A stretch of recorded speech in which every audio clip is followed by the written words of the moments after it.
I practice playing violin, and I like to do art, and I also like to travel.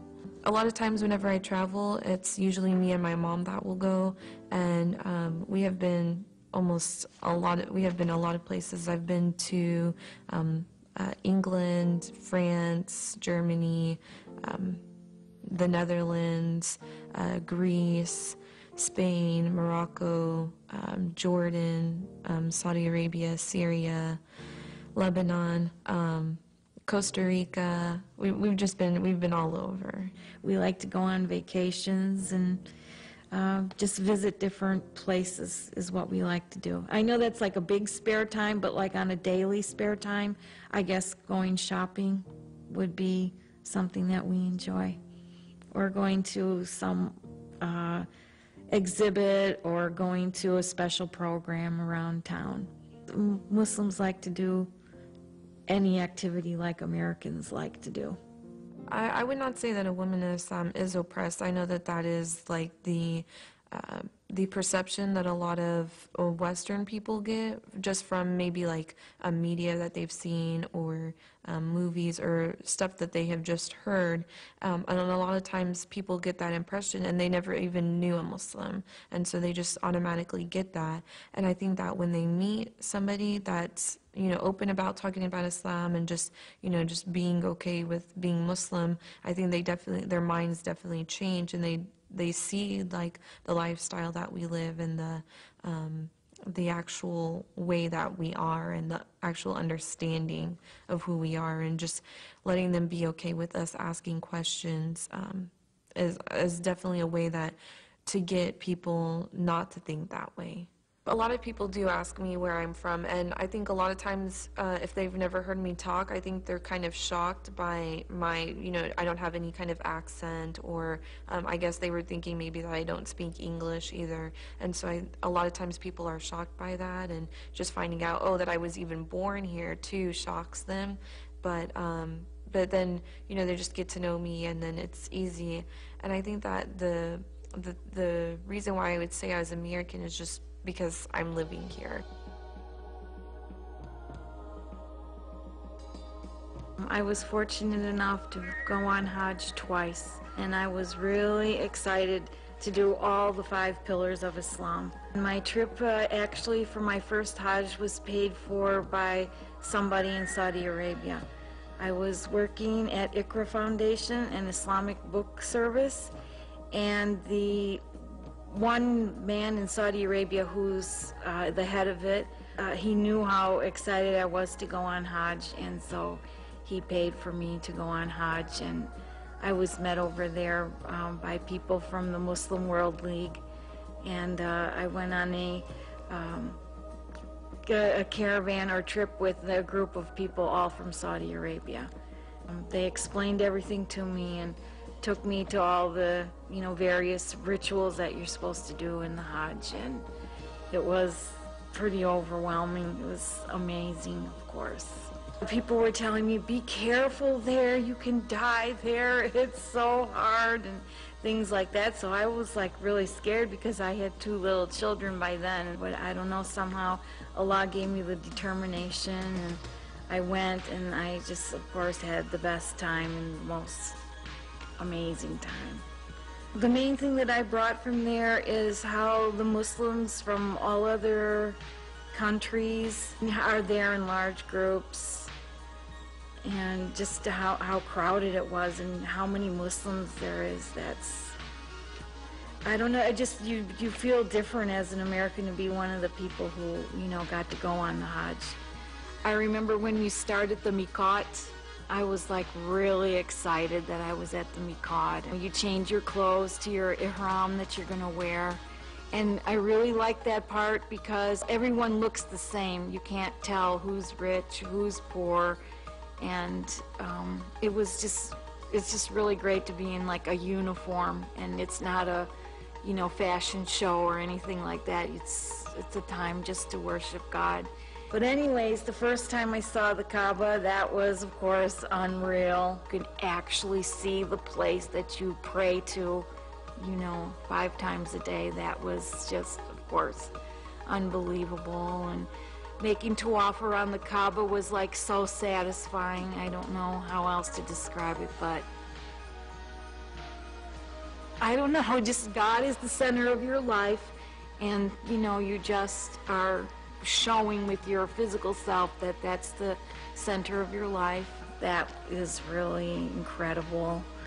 Trying to get to the Black Stone. I did not make it to the Black Stone on both of my Hajjs.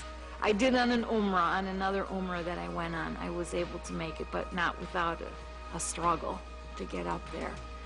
It takes a lot of patience. You learn a lot of patience, and you become like a prayer soldier because you just pray and pray and pray and pray. And by the time you leave Hajj, it doesn't even bother you to say your 5 prayers because you said so many while you were there that it makes it easier to pray.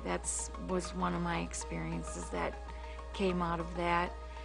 The Zamzam water, that's, you know, another thing that's, I don't know, it's just indescribable. I just like to put it everywhere, all over, wash my face in it, and everywhere, all my arms, and just until the last drop, I just like to just keep, you know, putting it on myself until the last drop goes away. And then the sa'i between Marwa and Safa, it's just bigger than life. Like there's nothing between you and the sky. And of course we went to Medina as part of the trip, and seeing the Prophet's mosque and everything there is just an incredible experience. When I visited a lot of Islamic countries, or even just Saudi Arabia in general, a lot of people were really open, and they were really happy and glad to like meet an American Muslim, and they were just, you know, really shocked about it. They want to know, where do I live? And when I say Texas, they're like, oh, Bush, and you know, and stuff like that. But a lot of times they're really, really happy and glad that they met an American Muslim. I've never had like a bad experience about, oh, you're American and Muslim type of thing. I've never had that. The experience of Hajj is not intimidating for a woman. It's like everybody's one body of people. And I found the other women that I met there on the Hajj, they were like so happy to meet an American. The other women who are there are like so congratulating you and so happy, you know, to see an American who's a Muslim.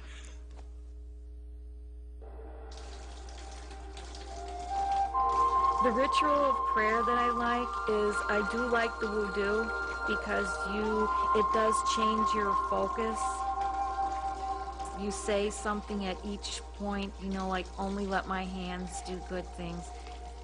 Let my arms carry good things. Let my feet take me to, you know, good places. And let my head, you know, like, I don't know, think about Islam. And don't let me talk bad about people. When you wash your nose, don't let me be arrogant. This is a special room built in our home just for praying. Up above, you will see Bismillah ar-Rahman ar-Rahim. It means I begin in the name of Allah. So let's go and pray.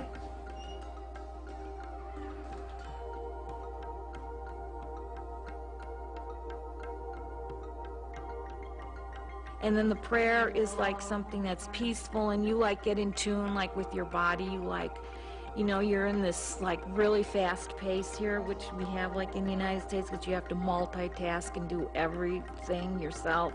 So it's like you just like get in tune, and then you focus on asking Allah for what you need, and it just it's like a break, and then you can like refocus on what you're doing.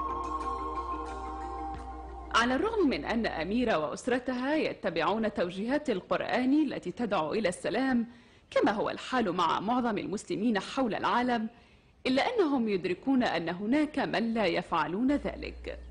Biggest misconception about Islam, from non-Muslims, is that they think it's a violent religion, or that Muslims are supposed to kill everybody who is not a Muslim. The main thing that I love about being Muslim is just being able to connect with God one-on-one, and that it's not something that I would have to go through somebody, and that I know that Allah is always there, and that I can just go to Him whenever I need. And so I think that that is the biggest thing about it, and the biggest thing that I like to relate to.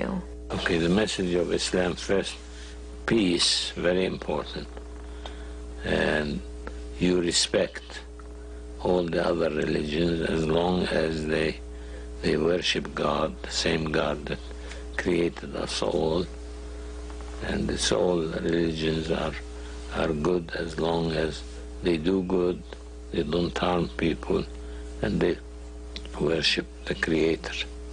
The Muslim community here in the United States should try to change the impression about Islam. عاش الدكتور طه في الولايات المتحدة وعمل هناك في مجال الطب لما يزيد عن 50 عاماً، وخلال هذا الوقت مارس عمله الخاص في مجال طب القلب، بينما شارك في الوقت ذاته في برامج خدمة المجتمع مثل جمعية القلب الأمريكية وجمعية السرطان الأمريكية. I am hoping that the Muslims in the United States will contribute to make the United States better. I mean, there are things in the United States that are good, like liberty and freedom. To make the social life of families better. As an American Muslim, the thing that makes me happy in my life is actually the religion of Islam. I'm happy when I'm following all the tenets of Islam, when I'm praying, when I get to do all the Islamic activities that I like to do. That's what brings me happiness. It comes from the inside out. I don't need any external thing to make me happy. I am proud to be American and Muslim, and I think that having the influence of both has definitely made me who I am, and it's something that I am proud of and that I'm not ashamed to say. It goes together good. Islam and America goes together good. So hopefully more people can see that.